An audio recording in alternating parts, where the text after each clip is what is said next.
entonces les estaba comentando pues inicialmente lo que vamos a definir, entonces vamos a hablar un poquito de por qué es importante hablar de pseudoanalgesia en el paciente con obesidad y de algunos datos de epidemiología, los cambios fisiológicos que se dan en el paciente con obesidad, algunas consideraciones generales y conceptos respecto a farmacocinética y farmacodinamia. Respecto a medicación, vamos a hablar de analgésicos, sedantes y bloqueantes neuromusculares y algunos errores de medicación que vamos a hacer con esto y unas conclusiones generales. Entonces, inicialmente les decía que en 1997 define la OMS la obesidad como una entidad patológica, pero define vagamente que hay un acúmulo excesivo de grasa que perjudica la salud, no definiendo qué es acúmulo excesivo de grasa, si es igual para todos los pacientes o sexo masculino o sexo femenino, y cómo perjudicar esto realmente la salud. Posteriormente, en el 2004, definen que la obesidad es la pandemia del siglo XXI y en 2007 ya empiezan a hablar de que la obesidad es un conjunto de situaciones, un conjunto de factores que van a generar que mi paciente sea obeso o no.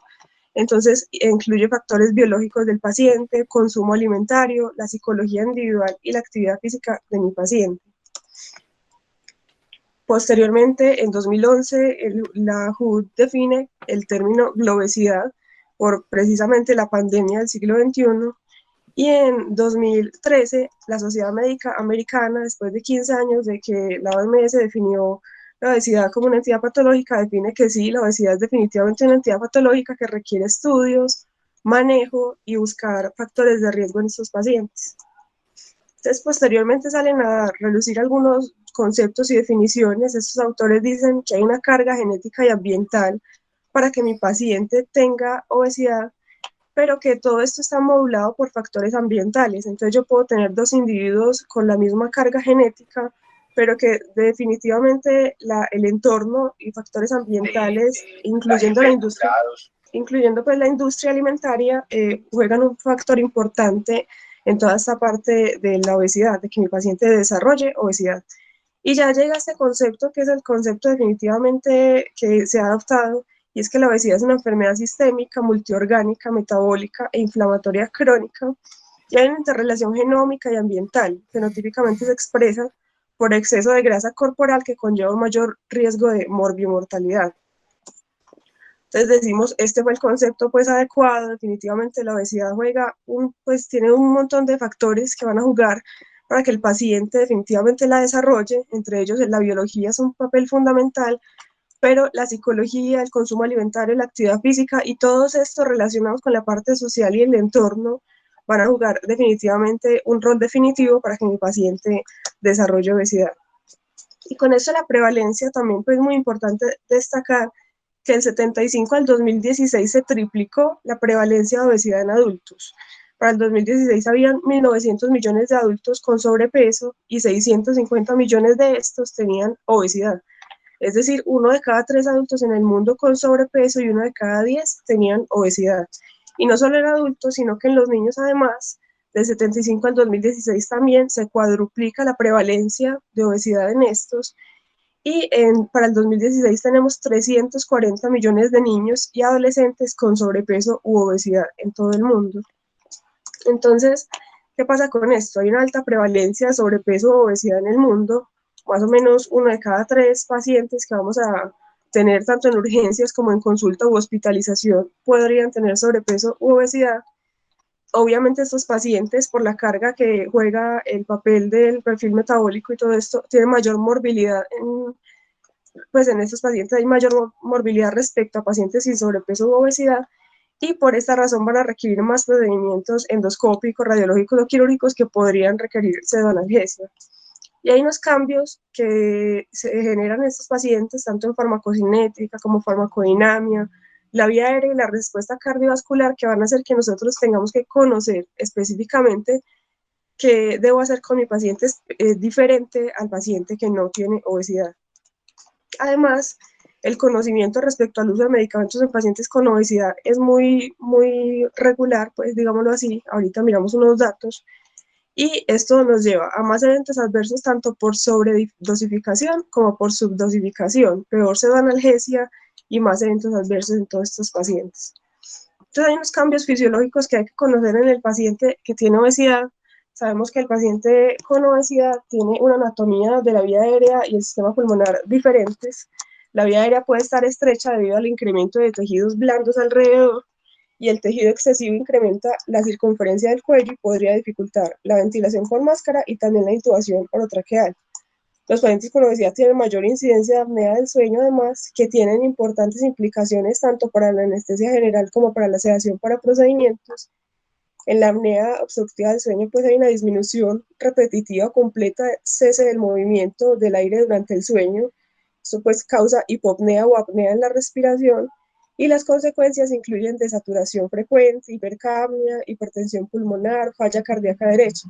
Entonces, estos pacientes que tienen síndrome de apnea y hipopnea obstructiva del sueño son más propensos y sensibles a anestésicos y analgésicos, lo que podría empeorar la obstrucción de la orofaringe. Los músculos de la vía aérea superior tienen mayor depresión cuando se da sedación, entonces podrían tener mayor incidencia de colapso de la vía aérea durante la expiración. Y eso ocurre principalmente pues en paladar o la hipofaringe, y causa pues obstrucción parcial de la vía aérea.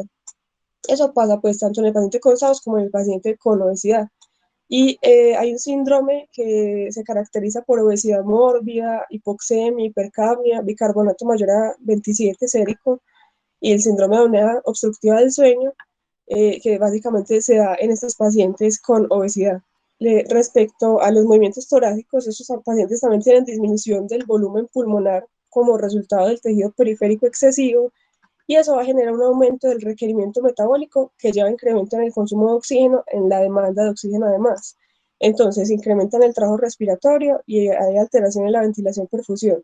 La obesidad muestra que se disminuye la capacidad funcional residual y el volumen expiratorio de reserva, inclusive en pacientes con sobrepeso, no solamente en pacientes con obesidad.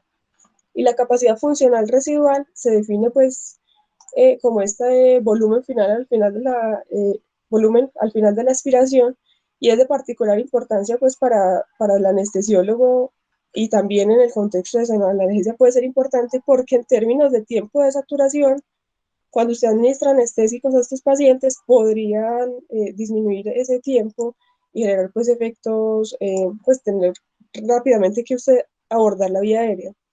Durante la inducción de anestesia, la capacidad funcional residual es la que te va a tener ahí, digamos, el oxígeno mientras usted logra asegurar la vía aérea, pero estos pacientes tienen más o menos 20% de pérdida de esta capacidad funcional residual, por lo tanto, se acorta el tiempo de desaturación. Se deja al paciente rápidamente propenso a desaturación en los periodos de apnea o hipopnea, dificultad para la ventilación con máscara de intubación. Y esto pues genera obviamente un incremento en la hipertensión pulmonar.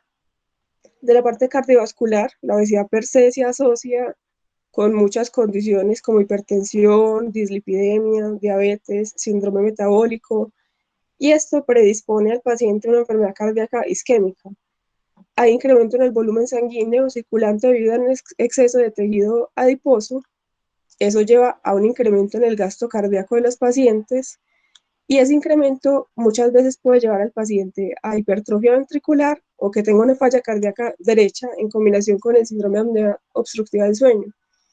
Y la cardiomiopatía relacionada con la obesidad, que se puede dar como resultado de la incapacidad del ventrículo izquierdo para mantener el volumen de eyección incrementado, y esto va a causar entonces, como les decía, hipertrofia. También pues tenemos que definir unos conceptos básicos de sedación. Recordamos que la sedación es un estado inducido por medicamentos en el cual el nivel de conciencia se encuentra deprimido, y pues además mejoramos el disconfort y ansiedad del paciente.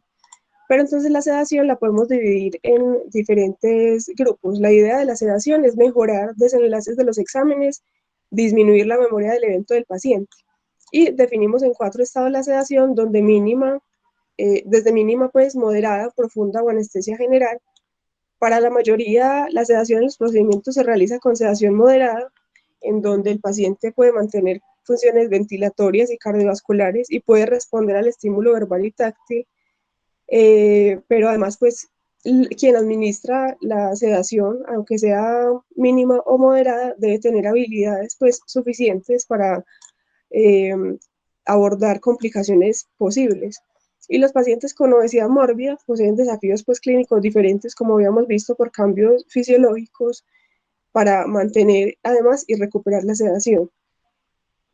Por ejemplo, también en resonancias puede realizarse con sedación consciente del paciente o una endoscopia con sedación moderada, o, por ejemplo, una CEPRE o biopsias podrían requerir sedación más profunda. Es difícil pues definir qué paciente va a requerir ciertos aspectos, pero entonces ellos nos dicen, si usted considera que su paciente tiene obesidad y usted le va a dar una sedación moderada, pero no está seguro y podría requerir una sedación profunda o anestesia general, mejor hable con su paciente y defina una sedación profunda o anestesia general.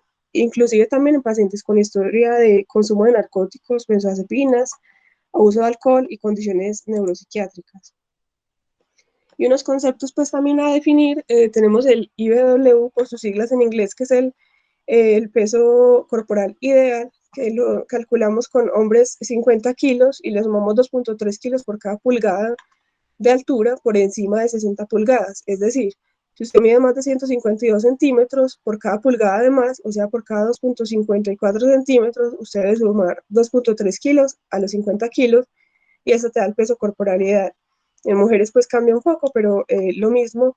Y el peso corporal ajustado, que es el peso corporal ideal más 0.4 por el peso corporal actual menos el índice, que intenta como ajustarse más a cada individuo, y el peso, el índice de masa corporal, que es el gold estándar pues, que conocemos para definir obesidad.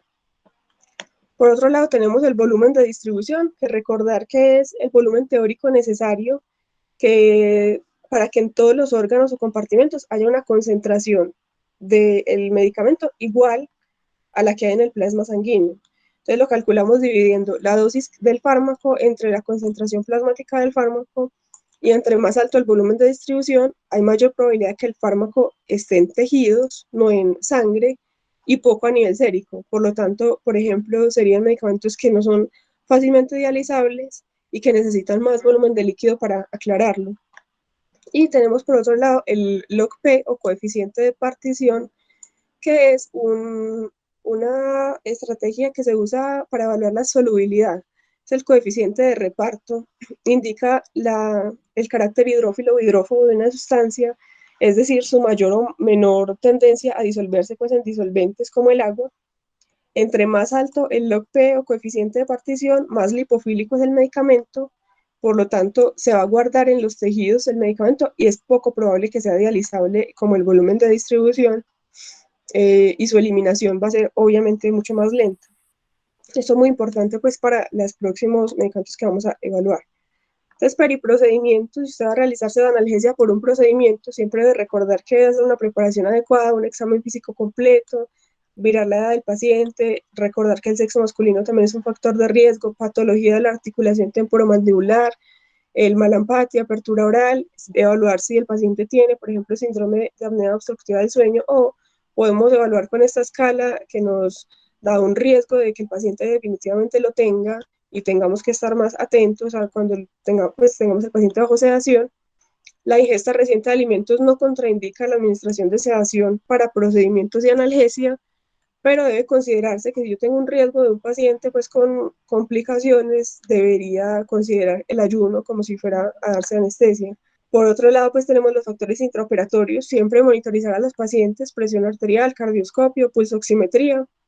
La presión arterial, ellos dicen, si usted tiene un paciente definitivamente con una obesidad importante y usted va a decir, no voy a lograr tomar la presión adecuadamente con el brazalete que tengo o en el lugar que normalmente lo hago, podría considerar hacerlo en el antebrazo o en la pierna, o considerar monitoreo invasivo si usted piensa que el procedimiento va a ser de larga duración o el paciente va a ser de difícil pues, monitorización por otros medios. Y las modificaciones de medicación que ya vamos a evaluar. Y postprocedimiento, siempre recordar analgesia multimodal, el monitoreo del paciente, específicamente nos dicen pulsoximetría al menos y que sature al menos mayor a 90%, no necesariamente requiere oxígeno suplementario y el paciente se puede poner en posición lateral de seguridad. Entonces, algunas consideraciones generales, como les estaba comentando, 14 de 100 medicamentos en la UCI tienen relacionada una tabla en la que dicen hay ajuste de dosis respecto a su uso en obesidad. y de esos 14 medicamentos, solo 6 tienen información que se considera como mínimamente adecuada para dosis. Eso es en un estudio que se hizo en el 2020. Entonces, las recomendaciones para medicación en pacientes obesos críticamente enfermos no están tan fácilmente disponibles y no encontramos estudios aleatorizados relevantes que rápidamente nos den respuesta a lo que necesitamos saber de estos pacientes. Los estudios disponibles casi siempre son de farmacocinética, farmacodinámica de cada medicamento, estudios retrospectivos y tratamos de extrapolar esta información al contexto de cada paciente. Entonces, como vamos a hablar pues de medicamentos, después de esta tablita, estos son los más importantes respecto a cambios en el paciente con obesidad. Entonces tenemos opioides, no opioides, ketamina y estos sedantes, pues ketamina obviamente es una analgesia. Y la elección de sedantes para durante pues, los procedimientos es altamente dependiente de su experiencia, de cuál es mi experiencia con el medicamento, qué tanto lo sé manejar, qué tanto conozco efectos adversos y dosificación. Y como regla general, pues la idea es que maximicemos el confort del paciente y minimicemos el riesgo al dar la sedanalgesia. Entonces tenemos los opioides. Los opioides hay que entender que son medicamentos lipofílicos, tienen un coeficiente de partición de 1,2 para morfina, hidromorfona y remifentanil, más de 3 para fentanil. Entonces con esto, como les decía, entre más coeficiente de partición o coeficiente o log-P, pues el medicamento es más lipofílico, por lo tanto se guardan los tejidos y es poco probable que sean dializables porque están guardados en el tejido adiposo y por ende su eliminación es más lenta. Entonces la idea es que con los opioides uno podría usar el peso corporal ajustado para fentanil para intentar disminuir que ese medicamento se guarde. Pero entonces lo importante en opioides es que usted podría iniciar una dosis usual con el peso del paciente, pero si usted, por ejemplo, va a dejar una infusión, va a dejar medicamentos por horario, ese medicamento se va a, como es lipofílico, se va a guardar en tejido adiposo, va a estar liberándose constantemente, entonces usted tiene que evaluar en infusiones, por ejemplo, o en dosis pues, subsiguientes a la primera, si el paciente requiere un ajuste, disminución, para evitar eventos adversos, porque podrías empeorar el estado de sedación del paciente si usted no considera pues, un ajuste de dosis. Se usa entonces, como les decía, el peso corporal ajustado para fentanil, que habíamos visto cómo lo calculamos, y pareciera que los pacientes con obesidad son menos sensibles, entonces como si requiriera mayor uso de opioides, pero entonces eso es a considerar siempre cómo vamos a usarlos. La otra forma de dosificación que nos dicen podrían considerar es con el peso corporal magro, que entonces esto se calcula en hombres, 0,4 por el peso corporal total en kilos, más 0,26 por la altura en centímetros, menos 19,2, y en mujeres tenemos también esta fórmula. Y la otra es que usted dosifique según el efecto. Si usted está definitivamente atento a su paciente y usted dice, mi paciente está más sedado de lo que yo esperaba y yo tengo pues sedación y además tengo analgesia con opioides, entonces yo voy a dosificar ese efecto para intentar mejorar los eventos pues, de mi paciente. Entonces, las recomendaciones generales con opioides es que usted dosifica según el efecto, pero esto requiere que usted tenga al paciente definitivamente monitorizado y usted esté seguro de los efectos que está generando en su paciente. Y en pacientes que tengan un índice de masa corporal mayor a 40 kilos metro cuadrado, se sugiere que la dosis se basa en el peso corporal ideal o en el peso corporal ajustado, específicamente para infusiones. Con los analgésicos no opioides que lo clasifican así en algunos lugares pues, que nos muestran esta parte de analgesia en el paciente con obesidad, nos dicen con acetaminofén y AINES no hay una recomendación específica, parece que sí cambian algunos parámetros farmacocinéticos en el paciente con obesidad, pero no hay un gran beneficio si usted individualiza la dosis según el peso del paciente. Usted podría usar la dosis basada en la literatura, dosis que conocemos, pero pareciera que esos pacientes sí tienen más toxicidad hepática por acetaminofén. Sin embargo, pues la dosis sigue siendo la dosis basada en la literatura, lo importante es no sobredosificar a mi paciente. Con la ketamina tenemos entonces que también es lipofílica, con un coeficiente de partición de 3, tiene un amplio volumen de distribución, mayor a 1, el aclaramiento es de 18 mililitros minuto por kilo, vida media de 2 minutos a 3 horas. Entonces, nuevamente les recuerdo, entre más lipofílica o coeficiente de partición tenga mi mi medicamento, más se va a guardar en los tejidos, más poco probable es que yo los pueda dializar porque están guardados y por ende la eliminación es más lenta. Por ende, en infusiones podría generar mayor efecto con infusiones pues, subsiguientes, con dosis siguientes. Y entre más alto el volumen de distribución, mayor probabilidad que el fármaco esté en tejidos, poco nivel sérico y por lo tanto necesite más volumen de líquido para aclararlo. Entonces ellos nos dicen, en infusión usted puede disminuir la dosis para mantener el mismo efecto, porque usted al principio necesita una dosis, pero posteriormente, como este medicamento queda y recircula, usted podría disminuir la dosis para que el efecto sea el mismo al que usted deseaba. Entonces, la recomendación es use estos medicamentos en pacientes con obesidad según el peso corporal ideal o el peso corporal ajustado. El propofol tiene un rápido inicio de acción y corta duración, el volumen de distribución es supremamente alto, es lipofílico con un coeficiente de 4, el aclaramiento y volumen de distribución se relacionan con el peso y las concentraciones plasmáticas son dependientes del peso corporal actual del paciente. Entonces, nuevamente, el propofol tenemos que es lipofílico, menos probable de ser dializable, está guardado en tejido adiposo, su eliminación es más lenta, tiene un volumen de distribución muy amplio, por lo cual hay mayor probabilidad que el fármaco se quede en tejidos, poco nivel sérico, necesite más volumen para aclararlo.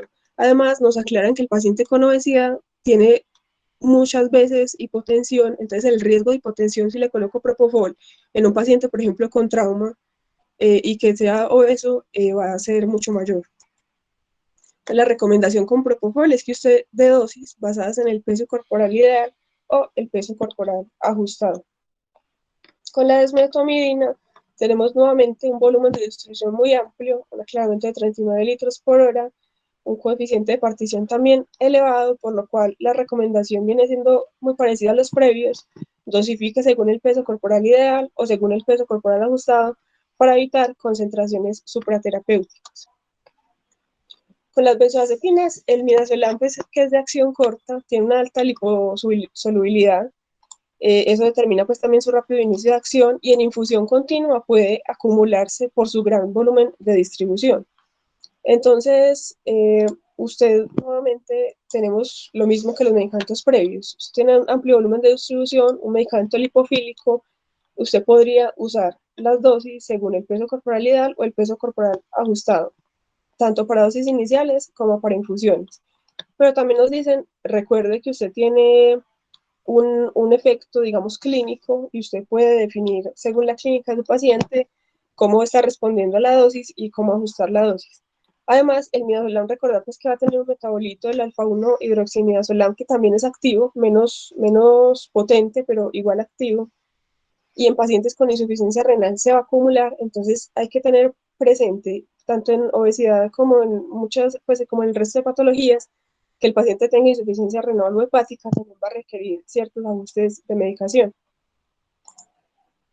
Con el etomidato también tenemos un gran volumen de distribución, pero entonces en este nos dicen, usted puede usar el peso actual del paciente, el peso normal del paciente, si el paciente tiene un índice de masa corporal menor a 40, pero si el paciente tiene obesidad mórbida, es decir, un índice de masa corporal mayor a 40, usted podría usar peso corporal ajustado para usar el etomidato.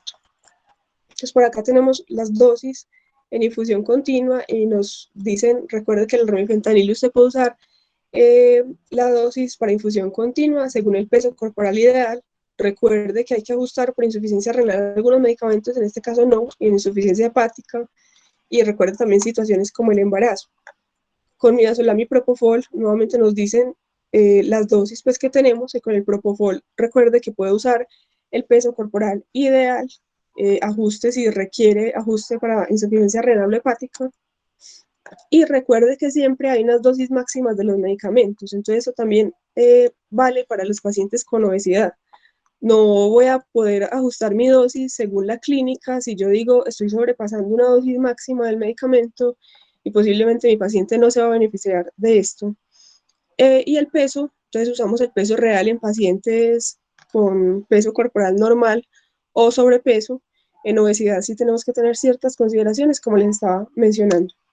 Entonces, en resumen, nos dicen con opioides usted puede incrementar la dosis con el peso corporal ideal o ajustado. En AINES o acetaminofén usted puede usar la dosis estándar que recomiendan. Con ketamina, para dosis basadas en el peso, usted podría usar el peso corporal ideal o ajustado en pacientes obesos. Con el propofol, usted debería dosificar según el peso corporal ideal o ajustado del paciente. Dexmedetomidina, nuevamente con el peso corporal ideal o ajustado. El midazolam se puede, en dosis iniciales de infusión, usar el peso ideal o ajustado y puede ajustar la dosis según el efecto que desee de su paciente. Con el etomidato se sugiere el uso del peso corporal actual si tiene un índice de masa corporal menor a 40 y se sugiere el uso de peso corporal actual ajustado para índice de masa corporal mayor a 40 kilos por metro cuadrado. Y por acá resumiendo, entonces podemos usar peso corporal ideal en casi todos estos medicamentos que tengan alta lipofilicidad o que tengan un coeficiente de partición elevado. En este caso nos dicen morfina, hidromorfona, recuerden, usted puede usar el peso corporal ideal. Para el bolo de midazolam usted puede usar el peso corporal total, pero posteriormente usted debe pasarse al peso corporal magro o al peso corporal ideal o al peso corporal ajustado del paciente. Y el peso corporal magro lo podemos usar en propofol, etomidato, tiopental, en opioides sintéticos, remifentanil, por ejemplo. Si yo requiero relajantes neuromusculares por cualquier causa, por ejemplo, mi paciente tenía analgesia y pasó a... Qué pena que hay un puntico ahí. Mi paciente tenía, por ejemplo, analgesia y requiere intubación orotraqueal, por ejemplo, o en ciertas otras condiciones que indicamos relajantes neuromusculares. Previamente usábamos estos medicamentos inicialmente, pero entonces el hecho es que tenemos varias posibilidades de usar relajantes neuromusculares en el paciente que tiene pseudoanalgesia, o también, por ejemplo, se usa para pacientes con ventilación mecánica que requiero un adecuado acople a la ventilación. Pacientes que están muy agitados a pesar de una buena sedación, y yo, para facilitar algunas técnicas como aspiración de secreciones, considero utilizar un bloqueante neuromuscular. O en otros aspectos, por ejemplo en un estatus epiléptico, en un síndrome neuroléptico maligno, que yo digo voy a utilizar relajantes neuromusculares, yo podría considerarlo, y nos dicen lo siguiente. Entonces hay un estudio, qué pena se bloqueó el computador, ya les paso la diapositiva. Hay un estudio en Chile en el que ellos dicen, vamos a evaluar estos pacientes con obesidad que van a ser sometidos a cirugía bariátrica. Si yo les coloco la dosis de rocuronio, 0.6 miligramos por kilo, con base a peso real, o si les coloco 0.6 miligramos por kilo con base al peso ideal del paciente, cuáles son los cambios que voy a ver en estos pacientes, si hay alguna diferencia estadísticamente significativa. Y los desenlaces que buscaban eran mirar si el inicio de acción cambiaba, si cambiaba la duración clínica del medicamento en mi paciente, o cambiaba el tiempo de recuperación de mi paciente. Y lo que ven es esto. En este caso, por ejemplo, el tiempo en segundos para que mi paciente tuviera el efecto deseado fue obviamente mucho más rápido en el que usé dosis total según el peso corporal total, mientras que si usé el rocuronio por dosis según peso corporal ideal, el tiempo de acción fue mucho más demorado, estadísticamente significativo. Pero a pesar de que se prolongó el tiempo de inicio, no hubo diferencias en la saturación de oxígeno inmediatamente después de intubar en ambos grupos de los pacientes. Entonces, 2 pacientes tuvieron saturaciones de oxígeno menores a 90% y ambos pertenecían al grupo de peso real, pero ninguno tuvo una diferencia pues importante respecto a la desaturación. Y el tiempo para recuperar, 25% para recuperar un poco el estado pues de relación neuromuscular, fue influenciado definitivamente por la dosis. En el paciente que recibió dosis total, vemos por acá que el tiempo fue mucho menor, mientras que el paciente que recibió con peso ideal, el tiempo para recuperación fue mucho mayor. Eso pues usando dosis basadas en el peso ideal. Y por acá vemos que 41% de los pacientes dosificados por peso corporal ideal requirieron refuerzo de rocuronio, en cambio de los peso corporal ideal, 24% requirieron refuerzo de rocuronio, pero no hubo diferencias en esas dosis de refuerzo. Ambos grupos se requirió dosis de refuerzo, no hubo diferencias, y la duración hasta alcanzar una recuperación del 25% no varió con la dosificación según el peso del paciente. Entonces ellos dicen, los pacientes con obesidad parecieran tener una sensibilidad aumentada a rocuronio y el tiempo de acción se prolonga. Entonces deberíamos utilizar dosis según el peso ideal del paciente, excepto si usted necesita que actúe rápidamente el medicamento para intubar al paciente, por ejemplo. En ese caso, usted podría usar una dosis según el peso corporal total. Y al final nos dicen, considere entonces succinilcolina, porque sabe que tiene un tiempo de acción corto y usted rápidamente podría determinar si el paciente no logró determinar una vía aérea, por ejemplo, pero usted podría usar rocuronio a dosis calculada por peso ideal y las consideraciones son iguales, pareciera muy seguro para la intubación de estos pacientes, no logró pues desenlaces significativamente diferentes, lo más importante fue el tiempo de inicio de acción y claramente actúa más rápido si usted usa peso corporal total por la dosis que está usando. Por otro lado, entonces hay un aspecto a considerar y es que hay unos errores de medicación que podría usted modificar y cambiar en ese paciente con obesidad para que usted, independiente de lo que haga con ciertos medicamentos, pueda mejorar los desenlaces del paciente. Entonces hay unos errores que dividimos por tipos. Está el error de prescripción, es que se prescribió incorrectamente el medicamento, sea por dosis, por la forma farmacéutica, por la vía de administración, concentración. Error por omisión, que es entonces que yo le programo una dosis al paciente y esta no es dada adecuadamente. Esto ocurre mucho, por ejemplo, con opioides, cuando se está haciendo desmonte. A veces, por ejemplo, el grupo de enfermería o otros, pues, deciden que si el paciente no tiene dolor, no se coloca, pero entonces en desmonte, por ejemplo, si hay un horario establecido, el horario debe ser cumplido.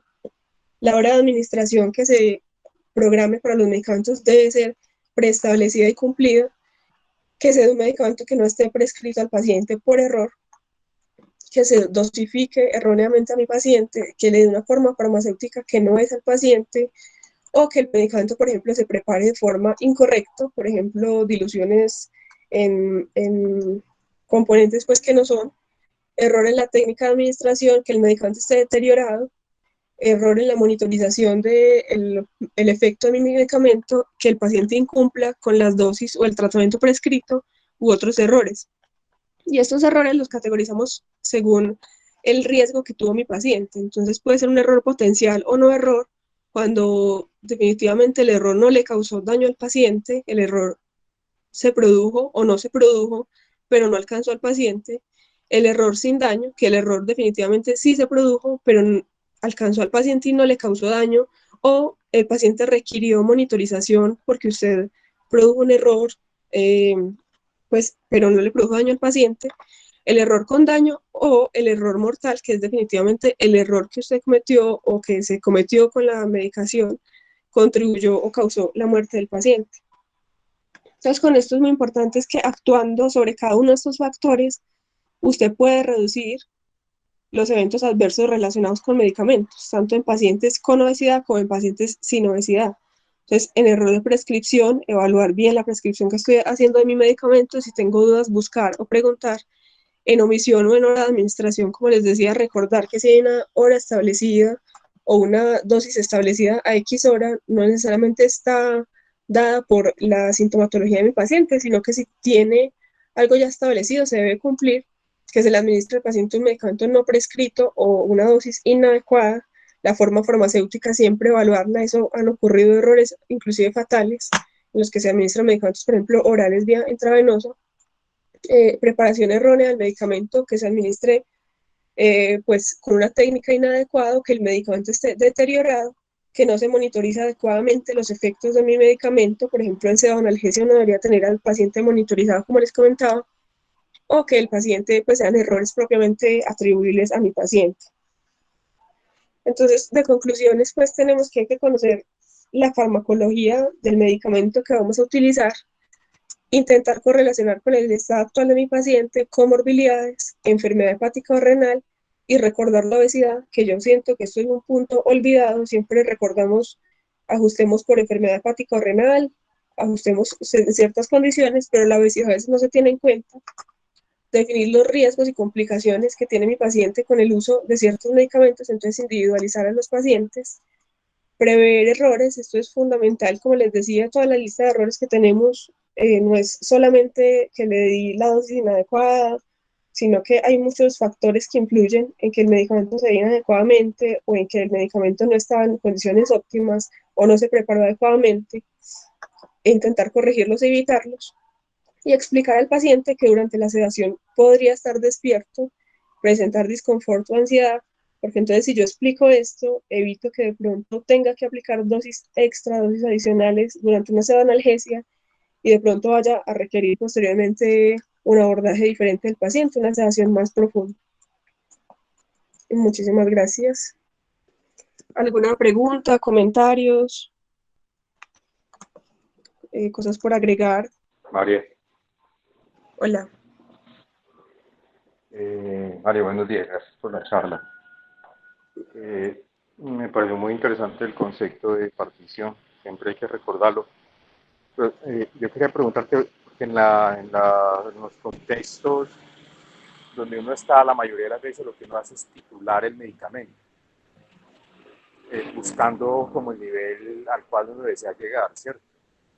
Sí. ¿Encontraste algún estudio pues, donde pues, realmente se busque esto? O sea, porque uno muchas veces, uno sabe que la variabilidad es muy alta de respuesta, ¿cierto? Dependiendo si el paciente o no, si usa este tipo de medicamentos o si es farmacodependiente, además de ser obeso, pues sí me van a entender todas estas como intríngulis que suceden cuando uno se da a este tipo de pacientes obesos.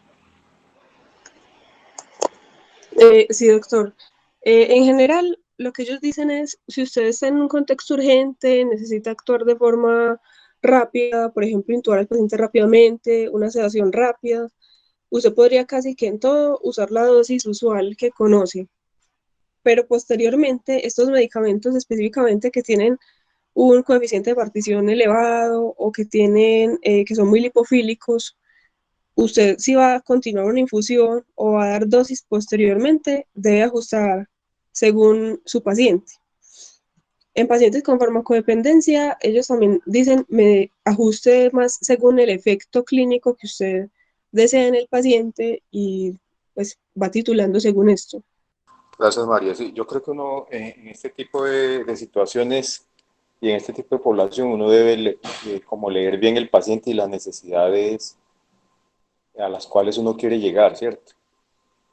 Definitivamente sí me parece, es una población de riesgo en la cual uno se le pueden ir las dosis y verse en una situación forzado a manejar la vía aérea, ¿cierto? No sé si creo que ese sería el término adecuado eh, de una situación que uno no esperaba que sucediera, ¿cierto? También hay que tener en cuenta de que eh, por eso la titulación es importante, de ir despacio y no desesperarse, siempre como tener claras las metas a donde uno quiere llegar, ¿cierto? Si es que lo va a intubar o si es que va a realizar un procedimiento y luego despierta. Yo creo que eso es clave al momento de utilizar los medicamentos y establecer las metas hacia donde uno quiere ir. Sí, doc. Otro aspecto, por ejemplo, el lorazepam nosotros no lo tenemos IV, pero por ejemplo en Estados Unidos dicen que posiblemente muchos efectos adversos se produzcan con la infusión de lorazepam intravenoso porque está diluido en propilenglicol, se intenta ajustar, el paciente empieza a desarrollar toxicidad, pero como casi siempre el paciente que tiene una infusión, pues, o tiene medicamentos intravenosos como benzodiazepinas, es un paciente críticamente enfermo, no pensamos en la toxicidad por el propilenglicol, que es el diluyente, sino que pensamos en procesos infecciosos u otros. Entonces, de ahí también la importancia de entender que esas infusiones deben tener ciertas consideraciones en todos los medicamentos y definir pues ajustes si se requieren.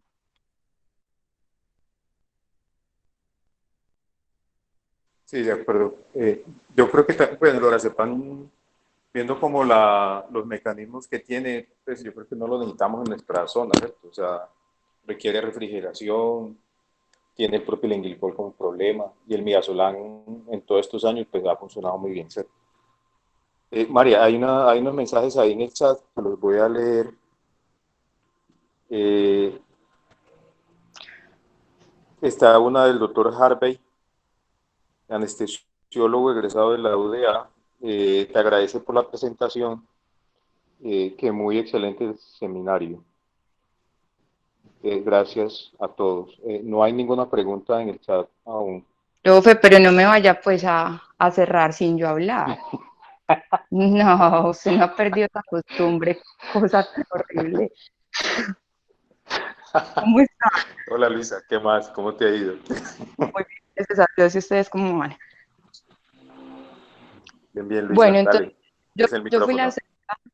de María Alejandra, felicitaciones, la presentación muy buena, las diapositivas muy bonitas con la información que era necesaria para el tema. Yo creo que este es un tema que quizás se vuelve un poquitico maluco porque nos empiezan a hablar de cosas que nosotros no estamos acostumbrados y empezamos a hablar de peso corporal, de peso magro, de peso teórico y al final uno nunca lo tiene en cuenta, ¿cierto? Porque eso no es como algo que le expliquen a uno con frecuencia.